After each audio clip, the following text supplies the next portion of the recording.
Hey everyone, Mr. Happy here, and welcome to Mondays with Mr. Happy, aka Mr. Happy Mondays, a weekly Q&A show where you ask me questions and I answer them. And yeah, it's weird, isn't it? It's not the first time I've had kind of an empty background on these, because I've moved a few times over the last several years. It's just a lot more representative of the next step forward in my life, and that's a little weird. It's a little strange, and it's still taking some time to get used to the idea, but this will be the last weekly Q&A that I stream from this location. A very different background for the next one, probably worse acoustics if I'm going to be honest with you, but it's going to mean a new chapter of my life, and it'll be pretty clear how it's going when I'm recording videos and posting stuff like this. So I'm going to do my damnedest, I'm going to do my best, and hopefully we'll just have a good rest of 2023 once I get caught up on a few other things that this, set back a little bit. That being said, we're back on a Monday schedule. Actually, while I'm posting this on YouTube, on Monday, I'll actually be in the process of moving because, today, Monday, is my move day. I'm having the people move the furniture, the rest of the big furniture, in the morning, and then I'm having my internet moved over in the afternoon. So yeah, we'll have a recording from the new place probably pretty quick. I might do like a quick little thing just to show off, like just to show that I'm in the new location, and maybe do just like a quick little speech. But if not, it'll be obvious that I'm in the new place soon. So looking forward to it, I guess. With that, though, let's get our Q&As back on schedule. I do want to start breaking everything down tonight, so I need to get this recorded and edited and rendered and all that good stuff. So thank you to our sponsors over on Patreon. They don't have to support, but they choose to support, and I appreciate that a lot. You never have to. All of my content's available for free here on YouTube, but if you ever want to go over to Patreon or use a super thanks or anything like that, it's always appreciated and always welcome, and I'll be sure to call it out here on the video. On top of that, I'm going to have some sponsors for videos over the course of the next month. Magic Spoon is going to be back for a video. I think the video will be on Tuesday, and it may be one other video after that. We shall see. It kind of depends on a few things.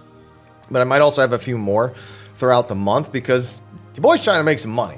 All right, with all this going on, I'm just trying to bring in a little bit extra, have a little bit more of a security net after the last few years. So just expect it. I'm just letting you know ahead of time. And of course, Steel Series and Advanced GG. I mean, those are always there if you need things from them and want to support.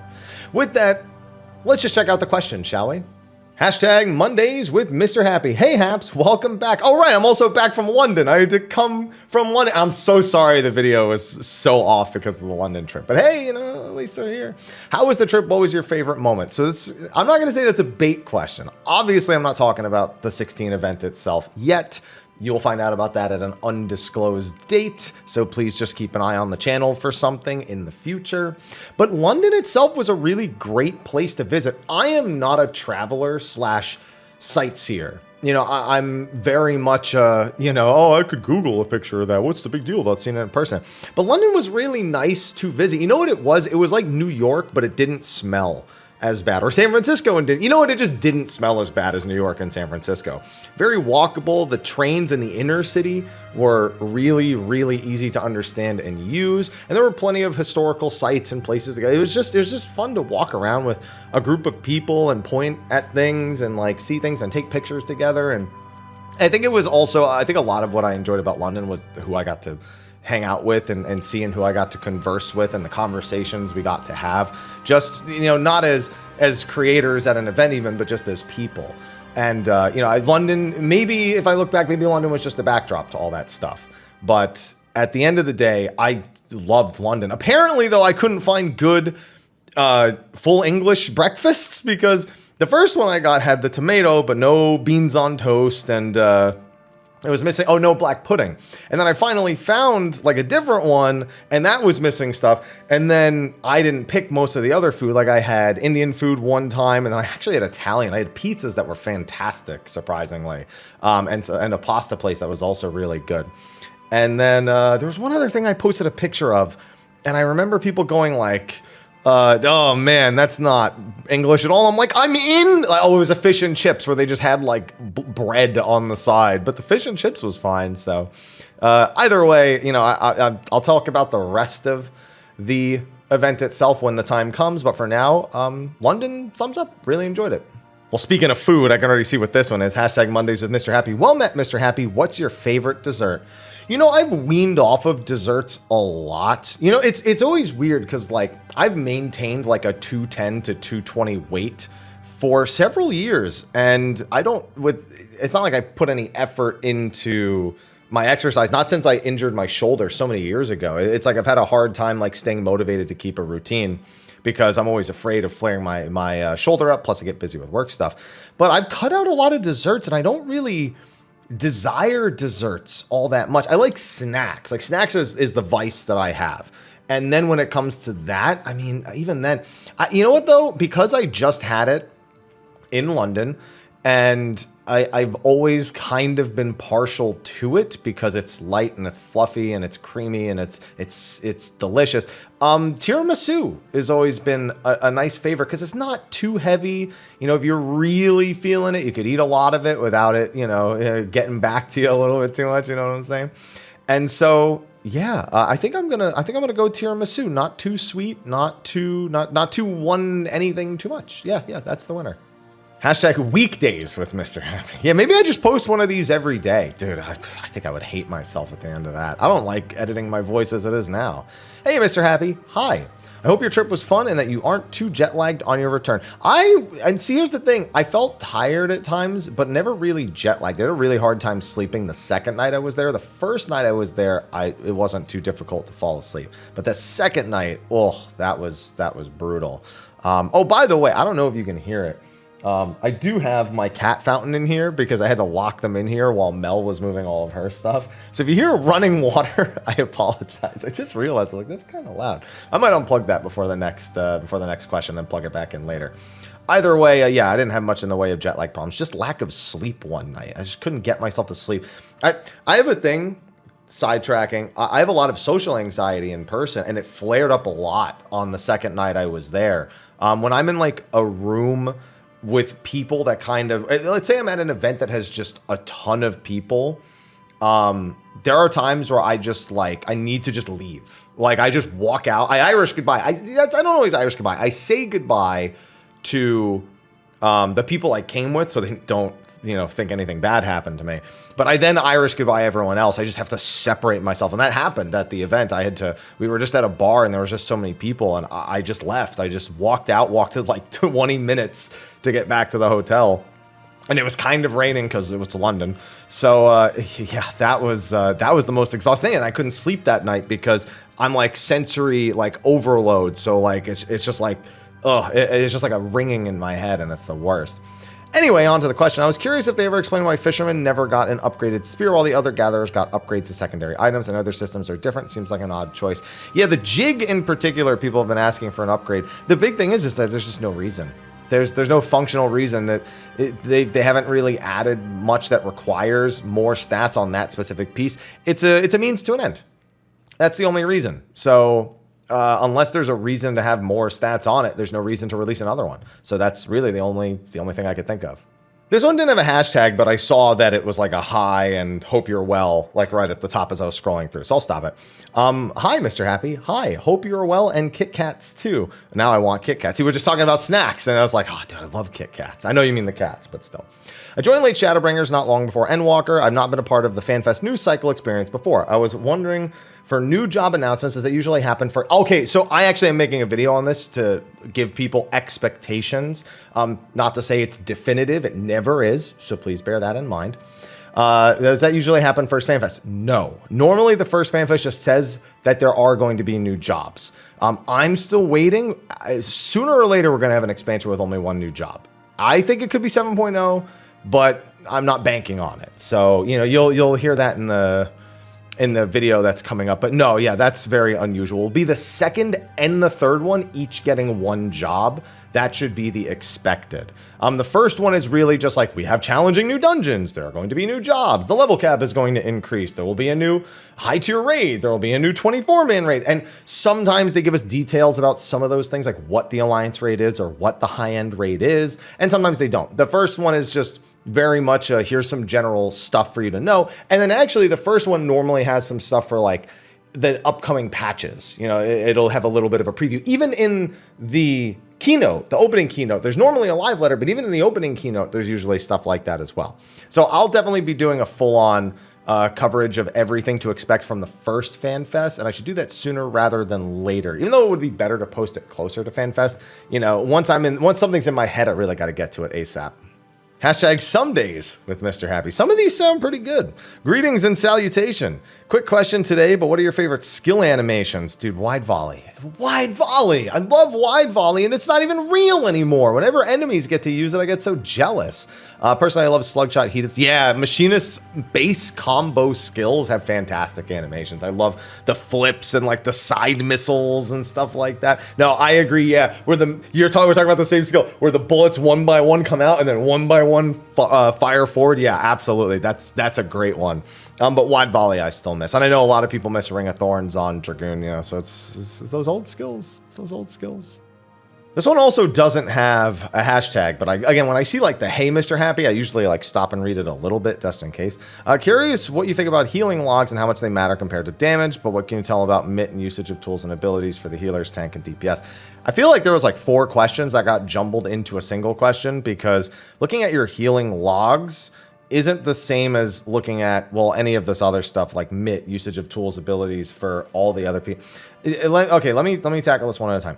Healing logs are indicative of how comfortable you feel around the people you're playing with. If you have great comfort with your co-healer, if you have great comfort with your tanks and your DPS and all the mitigation, your healing log should have very little healing over what the bare minimum is. So if somebody is ranking insanely high on healing logs all the time, it's either they're in the party finder and they're trying to make up for mistakes, or they don't know what they're doing. So it's like the inverse of the DPS logs, you know, where it would indicate that someone understands it better. But you really, a healer with really good damage logs, you should then subsequently look at the healing log and then also look at their co-healer. Like, you literally can't take logs, any of them, in isolation. You have to compare them to the people that are around them. It is pointless if you don't. And so many people just look at the number and then leave it. They don't even like analyze the individual skill uses. They don't check to see what they were doing right, no, they just look at the number and they go, ooh, that was great. That's not how it works. Nothing operates in isolation in Final Fantasy XIV. That's why they're called raids. So make sure you look at everything. Hashtag Mondays with Mr. Happy. Hey, yo, hi. Hope all is going well when you read this. Good to hear you had fun in London. Glad to see you got back safe. Thank you. I've heard that the current Void story is apparently going to be self-contained and not have anything to do with 7.0. And if that is the case, do you think we might see a bigger change from the standard format in terms of structure of patches? Since we already have 0.2 and 0.4 trials being linked to MSQ, well, and 0.3 as well. But in a world where they decide to do a 6.6, no, there's no world where they do a 6.6. There's not enough time. The expansion wouldn't be until like December. It would be like 3 years between expansions, so there's almost no chance. And they've already kind of alluded to, back before 6.1 even released, they did a roadmap of everything, and it even stopped at 0.5 way back then. So no, I don't expect any sort of breakup. It'll be two-part MSQ for 6.5, 6.55 again, and whatever happens there will set up 7.0 as a whole. They did tell us that specifically in the 0.5 story, whether it be part 1 or part 2, they didn't say, we were basically going to be immediately thrust into the situation that calls for 7.0 to happen. They said it's going to be drastic and it's going to be significant. So I do expect we're going to see just like a hard pivot, like you're saying here, going into 7.0 story. Personally, I had the idea perhaps after rescuing Azdaia in order to help with her potential void corruption, we journey to Marasidia with her and Vricha. I think it's going to be, that's too subtle. I think there's going to be something way more drastic that happens. And honestly, I think we're going to see the effects of that this patch, because as everyone's predicting, with Golbez being this patch, we expect Zeromus to be the boss of 6.5, which is pretty significant as well. Hashtag Mr. Happy Mondays with Mr. Happy. That's the person. Hi, Happy. Hope the moving and settling in has been as smooth as possible. I'll let you know that in the next weekly Q&A.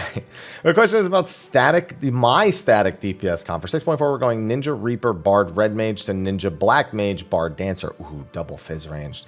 Paladin, Warrior, Astro, Scholar, maybe Paladin Dark. We're not a high-performing static. We're very casual. Then this question stops mattering, in my own personal opinion. Wondering if having 2 Fizz range and a high reliance on crit is going to be a problem. Well, everyone, unfortunately, has a high reliance on crit. Not everyone, but a lot of people. Double Fizz ranged, if you're trying to clear quick, is always going to set you back. That's a bottom line. It's just a role that lowers your damage ceiling by such a considerable amount. That being said, if you're not doing week 1 and you're going to be collecting gear every week, it's not going to matter for very long, and I would just play the game. Like, that's it. If you're not doing hardcore week 1 or anything competitive, you just play the game. Like, it's not worth worrying about. It's not worth questioning. It's not worth changing. It's just worth playing the game and having fun. Hashtag Mr. Happy Mondays. Hello? Hello. Hi. Was there a job you were excited to play that didn't click with you? For me, Black Mage was always one of my favorite jobs in Final Fantasy canon, but never liked the turret mage with strict status to maintain, but I understand the logic with it being a glass cannon. It's a lot easier than you may think, especially if you haven't played it in like Shadowbringers or Endwalker. It's definitely more approachable now than it used to be. You know what? I think I have a pretty good idea at a glance whether or not a job is going to click with me. So I don't think this has ever happened. There have definitely been times where there's a job that I kind of like, but it doesn't override the fact that there's another job I want to play more. So even if I'm like okay with it, I just kind of push it aside. But no, actually, I don't think there's a single job where I'm like, oh my God, that's gonna, you know what though? I'm also not one of those people that goes, oh my God, they just announced this job. I don't care. It's gonna be my main. I don't care. I'm not one of those people. I'm like, well, let me see what it offers, you know, how it feels, how does it flow? And then I'll make my decision. And, you know, I think I'll really enjoy that. So, yeah, so I never end up in this situation. Hashtag Mondays with Mr. Happy. Hey Haps, hi. I started playing 14 during the end of Shadowbringers. I've loved getting into Extremes and Savages raiding early on in patches. I think this trial is going to be a lot more difficult than Rubicante.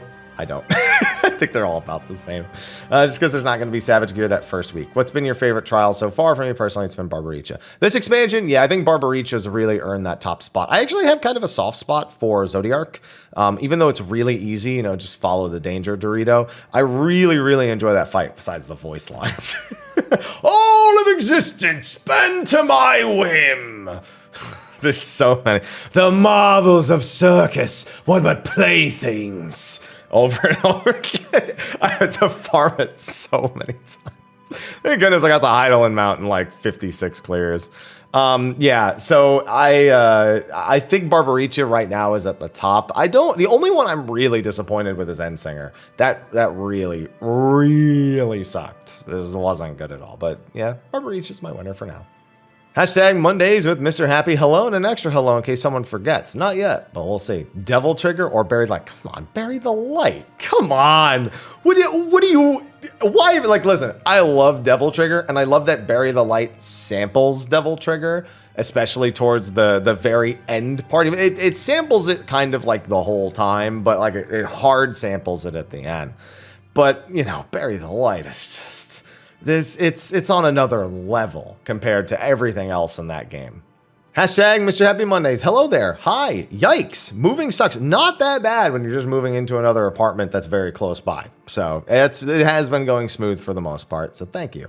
Shadowbringers had exploration zones like Bozja, and Walker has a deep dungeon criterion. Which do you think was more successful for the patch cycle and content cadence? Which do you enjoy having more? I was actually going to do a video about this. And I've kind of talked about it on other videos, so, you know, I'll just give you the little bit of the preview now.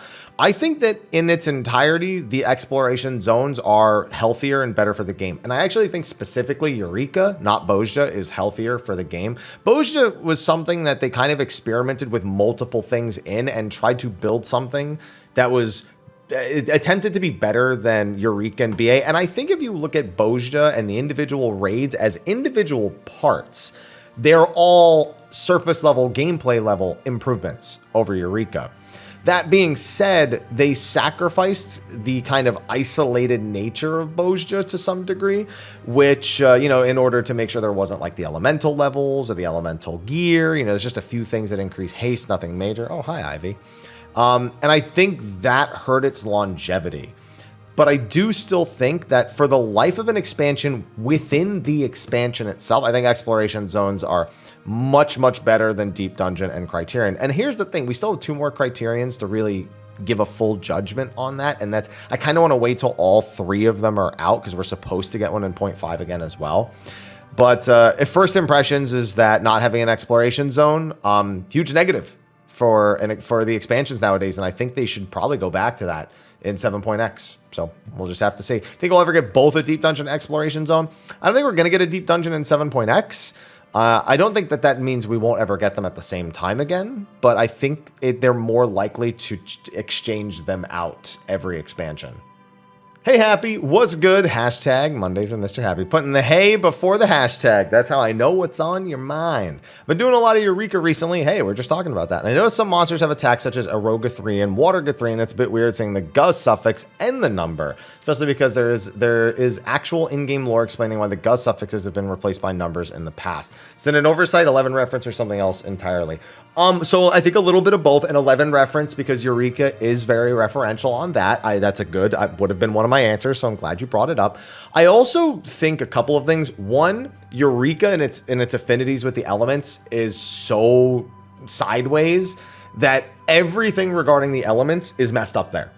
So the spells and the suffixes and honestly these creatures that have been affected by everything that's happened there being against the grain isn't really that surprising. It's not like monsters need to follow the rules that the library followed, you know, and not to mention that this was a Sharlayan, like a Sharlayan, you know, location, but is, you know, kind of just not anymore. You know, it's got the structures, but that's really about it. So I think it's a mix of those, but I do think a lot of it is referencing Final Fantasy XI. Hashtag Mondays with Mr. Happy. Hi, Happy. Hi. I hope you enjoyed your trip to London. Thanks. I was wondering if you have any advice for getting into hardcore, even semi-hardcore raiding. I find myself stuck in a catch-22 where I can't get into week 1 Savage groups because of my lack of hardcore experience, but can't really get the experience without getting into a group for it. Yeah, you kind of have to work your way up the ladder. You need to, like, if you're used to joining groups that run like, you know, 12 to 20 hours a week, you know, 3 to 5 hours a night, you know, 3 nights a week, something, you basically need to jump up to a group that is aiming for week 1. They're not like, and that terminology is not great, but basically a group that isn't tried and true and proven. You need to take a group that's like wants to put in a lot of hours but hasn't really done week 1, and that's a very specific thing to find. It's very difficult. So you really need to go out of your way, try to be recruited incredibly early before the raid tier, and then just you just got to keep at it. I mean, there's really not anything else that you can do because you need to get the experience, but you know, you need the experience to get the experience, but you can't get the experience because you need the experience to get the experience. So yeah, it's a bit of a tough spot, but you have to just try to find that exact right group.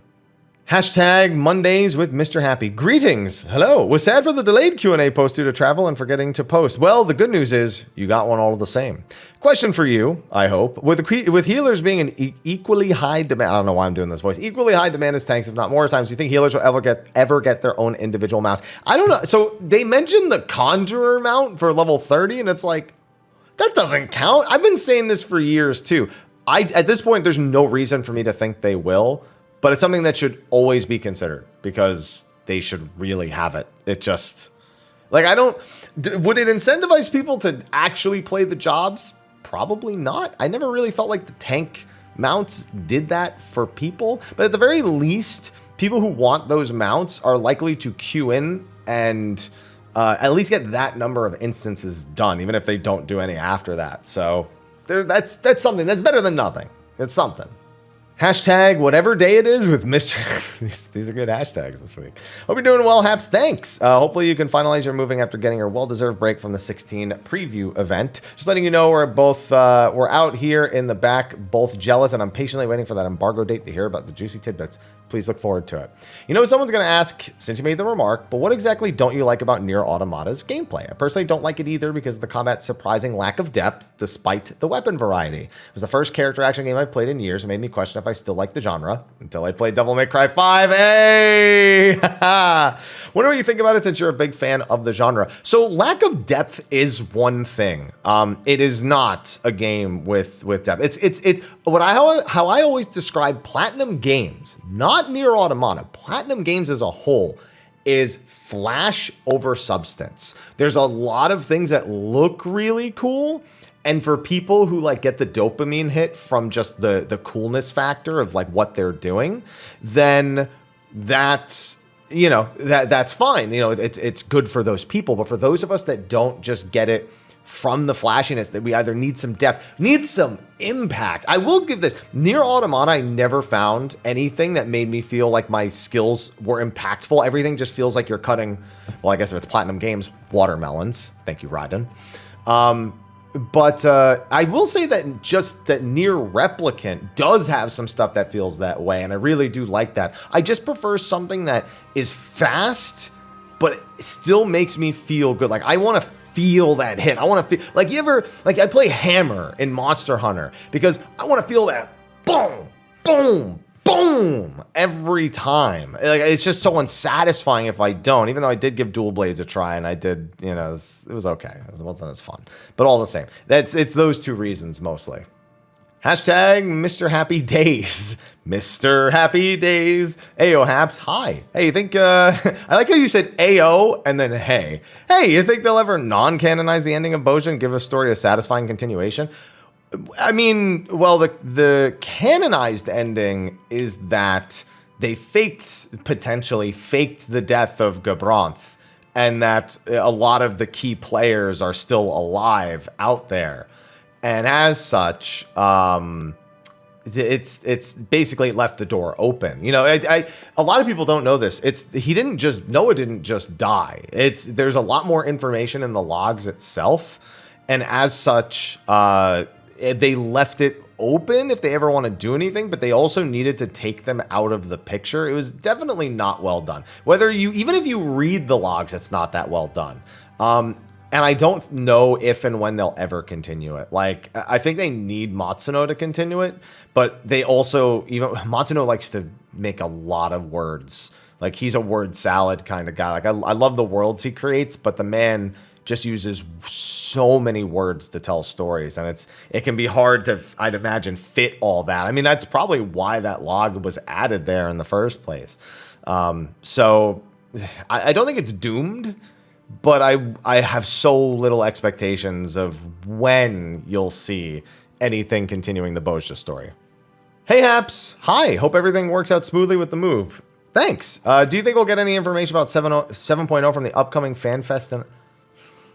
There's no FanFest in LA. There's a Final Fantasy 16, not launch. So what are they calling it? There's a live event for Final Fantasy 16. That's not a FanFest, and that's for a different game altogether. No, FanFest is in July in Vegas, and FanFest for 14 exists exclusively to T7.0. So the answer is yes, but I think you've confused the Final Fantasy 16 event with the 14 event, because July 28th is when we should be getting expansion information. And when should you expect changes on Astro and Dragoon? Honestly, you won't hear about that for another year. Like, yeah, I expect the expansion to release like June of 2024 for 7.0. Yeah, I wouldn't expect info till like May of 2024 then. So it'll be a while. Hashtag Mr. Happy Mondays. Hello, Haps. Hi. Quick question. Never played the Armored Core games. Oh, so many good games. But I got interested in it from the last trailer. Should I play the other games and know the story, or which one is best for a beginner into the series? So first of all, the stories are non-continuous. They've done like New World, New Story several times across the games. Number two, it's very difficult to legally play the Armored Core games. They're either very expensive or only available on old consoles, so, you know, take that as you will. And which one's the best for a beginner? You know, this is a question that everyone would answer differently. A lot of us Armored Core fans, we do have a favorite, but we also love different things about the different games. And it's a matter of which one. So I think for one that feels the most modern, you have to go For Answer or Verdict Day. I don't see any reason to pick up one of the other ones. And if I was going to pick between those two, I would personally go For Answer, but Verdict Day is closer to like the average. According to the interview that I read with PlayStation Blog, that's like the average speed of Armored Core 6 is Verdict Day, like somewhere between 3 and Verdict Day. So that might be the best place to start. My personal and you know what? For Answer, I love because I'm already a fan. So yeah, I think Verdict Day might be the better choice if I was to tell someone brand new that they were get into it. But Verdict Day is also like $400, so good luck.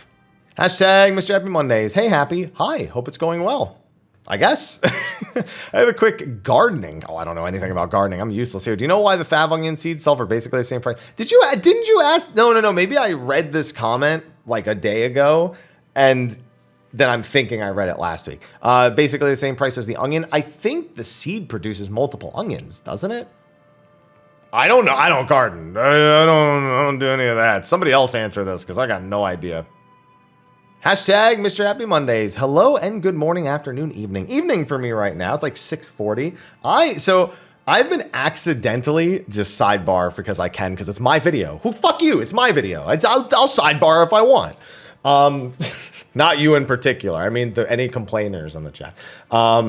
I accidentally took up intermittent fasting. I didn't mean to do it, but I've essentially just been drinking coffee and water in the morning. And then in the evening, I have like 2 meals, like pretty close together, like within a few hours of each other. I don't know if that's intermittent fasting. Somebody told me it's kind of like intermittent fasting, saying it fast so it doesn't sound like that.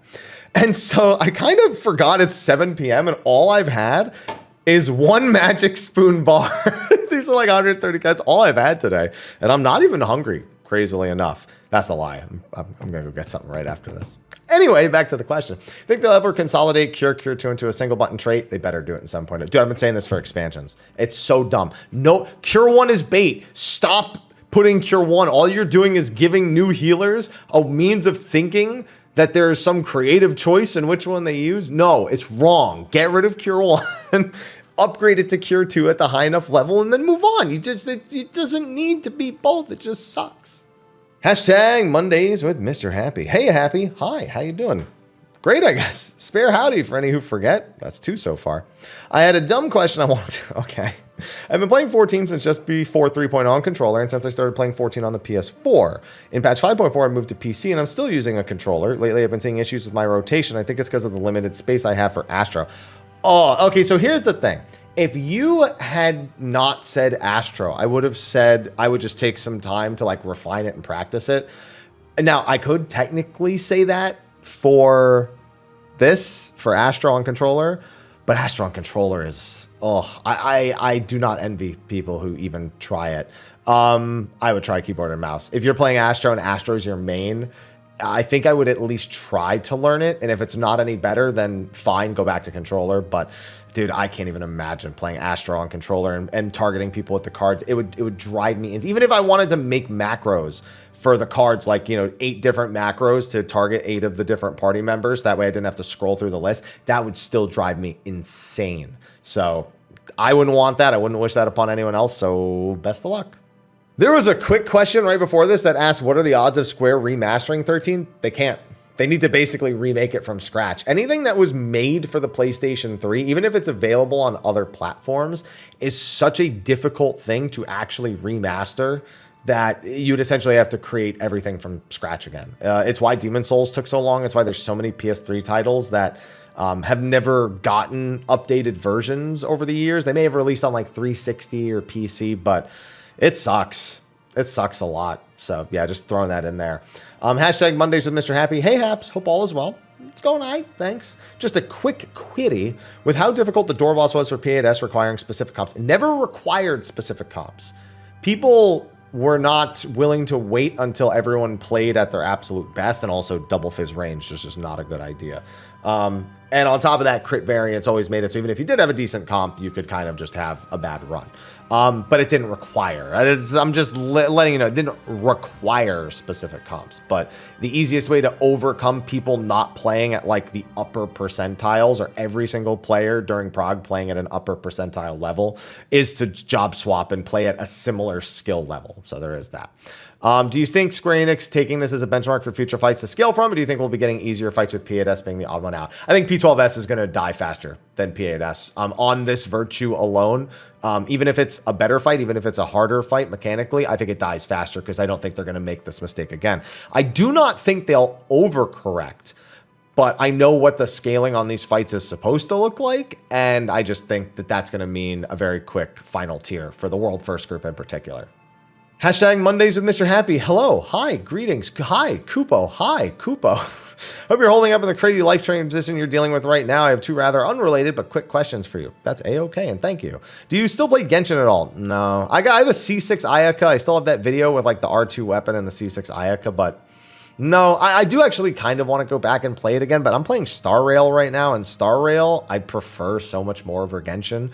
Turn-based combat, I actually prefer the less open areas right now. It just makes it so I can kind of focus on playing the game and maybe just sidebar for some content occasionally and not need to turn over every single exploration element in an attempt to scrape the bottom of the barrel of every chest imaginable for Primo Gems. I'm kind of glad to not be doing that anymore. Listening to your thoughts on FF games and what ones are popular and not popular made me wonder what your thoughts on 13.2 and Lightning Returns. I really like 13.2. I like it better than the original 13. And Lightning Returns, I love the combat system, hate everything else about that game. So that's it. It's certainly an interesting experiment. There are elements of them I would definitely like to see in other games. I just wish that the story and the time limit thing of Lightning Returns wasn't just so not good. Because the combat and the way that they managed to handle only having one protagonist, but giving you all the different swaps and something that was akin to paradigm shifts and everything, I thought was really creative and good. It's very similar to 10.2. 10.2, I hate everything about that game except the gameplay. And it definitely deserves credit for that. Oh, and this is actually the last question. Hashtag Mondays with Mr. Happy. Hey, Happy. Hi. Regarding the gacha talker, you couldn't remember the name of the gacha you mentioned of Wyrmprince. Dragalia Lost. That's what it was called. There's a lot of talk about how the game actually needed more monetization since the game was so free-to-play friendly that there was a good number of players in the endgame, myself included, who played exclusively without playing. Yeah, that's always a big problem. I think Dissidia Opera Omnia is dealing with that or has been dealing with that for quite some time because you want your players to feel good about playing. You don't want to lose the players you already have. But it's really, really tough to make players feel good about everything all the time. I think, however, what you've said is the better way of doing it. Cosmetics, skins, weapons, and effects. But when you have a single gacha pull, or you have a single, you just have a gacha game. If you have any more than 2 things in your gacha, you are going to instantly alienate people who are playing the game because you eliminate the feel-good moment of gacha so much by adding so much junk. You know what? I will say this. Genshin and Star Rail kind of have the same problem, but they actually run into it in a different way. With Genshin and Star Rail, from how I can tell, they don't have that many different things that can be in there. They do, like, for example, Star Rail, you can get the what are they called? The light cones. You can get the light, is it light cones? I think it's light cones. Yeah, you can get the light cones from the regular banner along with characters, and then you can get a light cone specified to a certain character in its own separate banner. And then you get the characters. But the big thing is the character pull in Genshin and Star Rail feels a lot better. You feel, even if you get the wrong character, because they have a really, really balanced, I guess, character sheet. And I'm seeing it again in Star Rail. I saw it in Genshin, I saw it in Star Rail. Even the really OP stuff, like, you can just get away with, like, not having the crazy expense. Like, there's no need to, but people get FOMO about missing stuff. And that's like the sole practice that they have that feel, well, it's not the sole practice, because you also have, like, you can purchase the gems and you can purchase stuff to, like, use in the shop, and then you can, you know, do like fragment resets or resin resets between the two. Yeah, I don't know. It's like, you do need people to feel compelled to pay for your game. And that sucks because that can become really predatory. But you also want people to feel good. And that was one thing Genshin really struggled with, was making people feel good about supporting the game, because every time MiHoYo did something that was to, like, give Primo Gems to people, it always felt like just kind of like a, yeah, this is to shut them up. Like, it's just such a, like, a minuscule, minor, pathetic amount. And it took them a really long time before it didn't feel that way. And then it still kind of does on occasion. You know, they just had a few major events back to back occasionally, and that'll usually make people feel better. So I honestly expect Star Rail to go largely the same. But yeah, Dragalia Lost, dude, same with, I think it was War of the Visions. As soon as I saw the gachas, I was like, no, these gachas are terrible. Like, the games could be good, but the gachas are just awful, so I'm not getting involved with this. But that is actually the last question, or that wasn't even a question. That was just letting me know that it was Dragalia lost, and then I went into the little sidebar. That is going to be a wrap for this week's episode of Mondays with Mr. Happy. I'm going to get this edited and rendered. I'm going to go get some food, and then I'm going to get back to editing and rendering that heckin' video for Tuesday. It's actually a video I posted about on Twitter. I asked people for the worst instances in the duty finder for like success. People die to this all the time. And then I queued into the duty finder and did a few of those things. And I'm going to be making it a series, and we're going to have some hilarious duty finder moments. We're going to, I think my background name for it is Disasters of the Duty Finder. But I think the title of the video to fit YouTube more is going to be like, what are the worst, the worst duties in Final Fantasy XIV, Part 1, Part 2, etc., etc. Something that's a little clickbaity because that's what YouTube likes, but it's also absolutely the point of the video. So that's what we're going to do. So be on the lookout for that. Also, a Machinist retrospect this week. I'd also like to try to get back to the patch retrospects again. And then, we got tons of patch stuff and news and everything coming up. Plus, at an undisclosed date in the future, obviously, we have 16 stuff as well. Anyway, with that, thank you for watching this video. Be sure to like, favorite, subscribe, and share. And I will see all of you in the next one. Until then, take care.